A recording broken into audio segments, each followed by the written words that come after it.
स्वामी, कलयुग का दृश्य देखकर मन बहुत विचलित है। आज चारों ओर धर्म का बहुत शोर है। कोई आपके मंदिरों में लाखों का दान कर रहा है, कोई सोने के मुकुट चढ़ा रहा है, तो कोई नंगे पैर मीलों की यात्रा कर रहा है। क्या कलयुग का मनुष्य सच में इतना धार्मिक और पवित्र हो गया है? गौरी, जिसे तुम धर्म और भक्ति समझ रही हो, वो कलयुग के समाज का सबसे बड़ा पाखंड और सबसे कड़वी सच्चाई है। आज का मनुष्य धार्मिक नहीं हुआ है, वो केवल डरा हुआ और लालची हो गया है। मंदिरों में जो भारी भीड़ तुम देख रही हो, वो मेरे निस्वार्थ भक्तों की नहीं, बल्कि व्यापारियों की भीड़ है। व्यापारियों की? परंतु स्वामी, वो तो आपके चरणों में अपना धन, समय और परिश्रम अर्पण कर रहे हैं। इसे व्यापार कैसे कहा जा सकता है? क्योंकि गौरी, उनके हर दान और हर प्रार्थना के पीछे एक स्वार्थ और शर्त छिपी है। वे मुझे 100 रुपए का प्रसाद इसलिए नहीं चढ़ाते कि वो मुझसे प्रेम करते हैं, बल्कि इसलिए चढ़ाते हैं ताकि बदले में मैं उन्हें 1000 रुपए का लाभ दे सकूं। वे मन्नत के नाम पर ईश्वर को रिश्वत देते हैं कि हे ईश्वर, मेरा ये काम कर दो तो मैं तुम्हारे मंदिर आऊंगा, प्रसाद चढ़ाऊंगा। गौरी, जहां अगर और तो आ जाए, वहां भक्ति कैसी? वो तो सीधा सीधा व्यापार है।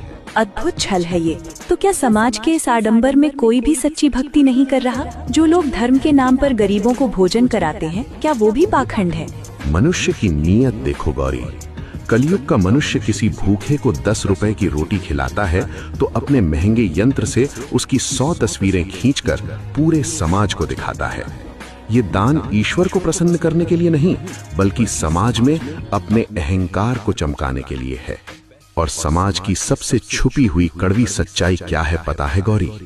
जो मनुष्य अपने घर में बैठे बूढ़े और जीवित माता पिता को एक गिलास जल प्रेम से नहीं पिलाता, उनसे बात तक नहीं करता, वही मनुष्य मंदिरों में जाकर पत्थर की मूर्तियों पर बाल्टी भर भर कर दूध और गंगा जल बहा रहा है। उसे लगता है कि जीवित का अपमान करके वो पत्थर को पूजेगा और मैं प्रसन्न हो जाऊंगा। सत्य ही अंधकार में है स्वामी।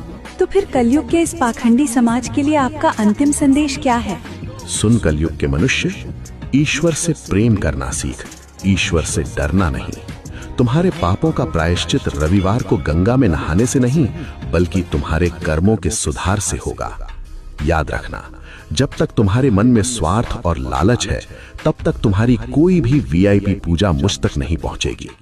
पाखंड छोड़ और पहले एक अच्छा इंसान बन। सत्य कहा स्वामी, ये पाखंड टूटना ही चाहिए। हर हर महादेव। हमारी छोटी सी कोशिश आपको अच्छी लगी हो तो वीडियो को लाइक करें। हर हर महादेव।